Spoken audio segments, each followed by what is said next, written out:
Bonjour, cette vidéo va nous permettre de découvrir l'histoire et l'évolution des nouvelles technologies et leur impact sur les pratiques physiques et sportives. De tout temps, l'homme a cherché à dépasser ses limites à travers le sport. La devise des Jeux olympiques, Situs, Altius, Fortius, le montre bien. Dans le contexte actuel où la victoire se joue sur le moindre détail, la technologie est devenue un des paramètres principaux pour repousser les limites de la performance sportive. Tout d'abord, voyons ensemble comment les innovations technologiques et matérielles ont influencé la performance sportive. 1974, le tennisman américain Jimmy Connors abandonne ses raquettes en bois et utilise la première raquette en acier à tête ronde. Peu après, les fibres synthétiques permettent de construire des raquettes à la fois légères et performantes. Les coups deviennent plus puissants, plus précis, avec des effets de balle plus prononcés. Aujourd'hui, certaines raquettes sont même capables d'enregistrer tout un flux de données, puissance du service ou encore position de la balle sur le tamis. Désormais, la raquette parle. 1999, les premières combinaisons intégrales en natation apparaissent. Constituées de polyuréthane, elles offrent une meilleure glisse et permettent très vite aux nageurs de battre d'innombrables records. En 2010, elles sont finalement interdites, accusées de prendre le pas sur l'exploit physique, et la Fédération internationale de natation décide d'effacer les records établis avec ces combinaisons. 2015. Pour un arbitrage plus précis, la Goal Line Technology est adoptée par les championnats de football français, allemand et italien. Ce dispositif électronique d'assistance à l'arbitrage est utilisé pour déterminer de façon certaine si un ballon a franchi entièrement ou non la ligne de but. 14 caméras à grande vitesse sont reliées à un ordinateur central qui enregistre continuellement la position du ballon dans les 3 dimensions.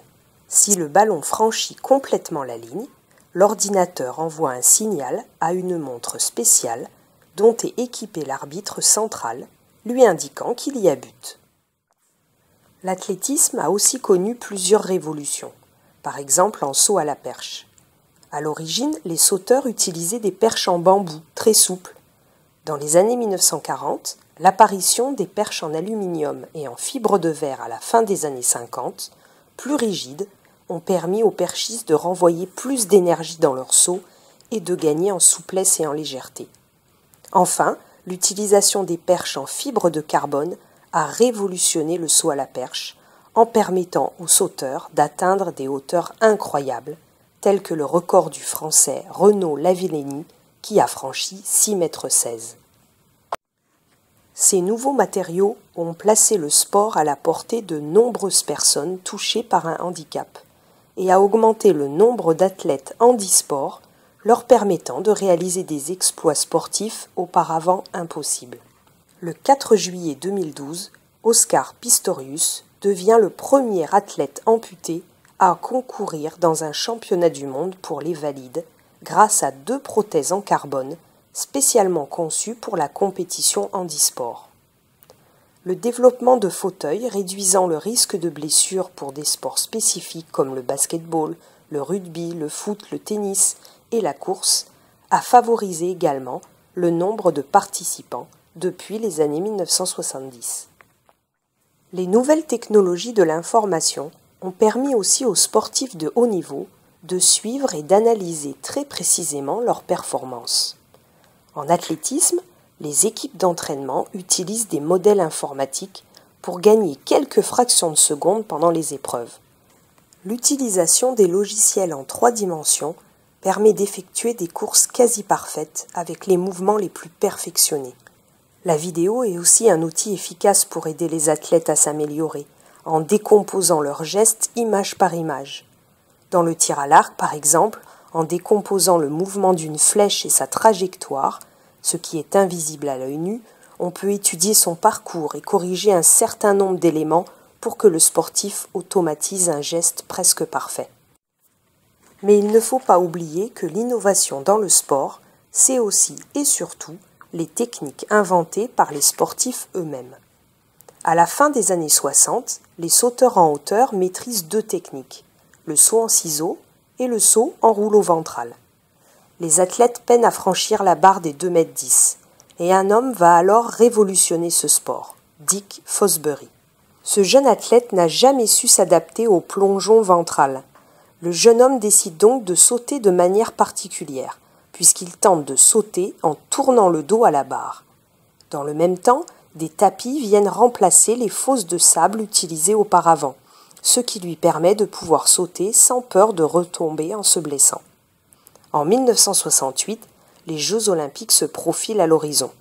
2,09 m, 2,14 m, 2,18 m, Fosbury domine le concours sous les acclamations d'un public enthousiaste. Seul athlète à franchir 2,24 m, l'Américain s'adjuge la victoire et par conséquent la médaille d'or dans l'euphorie totale. Il est certain que la science et la technologie ont un impact énorme sur les performances sportives. Par les recherches sur la machine humaine, la découverte de nouveaux matériaux plus légers et plus résistants. Il faut néanmoins que le sport, basé sur le fair-play, reste accessible à tous et que les recherches technologiques ne créent pas encore plus d'inégalités dans l'accès à la performance. Malheureusement, les découvertes scientifiques et technologiques peuvent aussi être utilisées par les tricheurs pour mettre au point des substances chimiques et développer un système de dopage. Certains athlètes sont prêts à mettre en danger leur propre santé pour gagner des compétitions et battre des records. Et qu'en est-il de l'EPS ? Ces avancées peuvent-elles nous être utiles pour progresser ? Voyons ensemble quels outils issus des nouvelles technologies peuvent nous intéresser. Tout d'abord, les outils multimédia de petite taille, tels que les tablettes, les caméscopes numériques, sont devenus très pratiques pour s'informer sur sa pratique physique. En acrogym, par exemple, ils nous permettent de visualiser rapidement des figures à reproduire par des images statiques ou en mouvement. Se filmer et s'observer dans cette activité nous permet également de comparer les figures que nous avons reproduites avec les images modèles pour pouvoir se corriger plus efficacement. L'utilisation des objets connectés tels que les montres par exemple peut nous permettre d'analyser rapidement des informations nombreuses sur notre activité physique. En course d'orientation ou en course de durée, on peut obtenir des indications précises sur la distance parcourue, le temps d'entraînement, la vitesse moyenne ou les calories brûlées. On peut aussi suivre sa progression, se fixer des objectifs et même lancer des défis à ses amis. Les montres avec cardio-fréquence-mètre permettent, elles, de recevoir en temps réel des informations sur sa fréquence cardiaque et d'ajuster immédiatement son effort en fonction de ses objectifs. Internet peut aussi nous permettre d'accéder à un grand éventail de données sur les activités physiques pratiquées. Toutes ces technologies d'information et de communication apportent donc des informations intéressantes et personnalisées pour tous les élèves qui veulent apprendre et progresser. Alors, finalement, les nouvelles technologies font-elles toute la différence ? Il est indéniable qu'elles apportent un plus au sportif qui veut progresser. Mais la différence est surtout ailleurs. C'est celui dont la volonté est la plus forte, qui sait le mieux doser son effort et dominer sa fatigue, contrôler son geste technique jusqu'à la fin de l'épreuve. La technologie ne remplacera jamais le mental du sportif.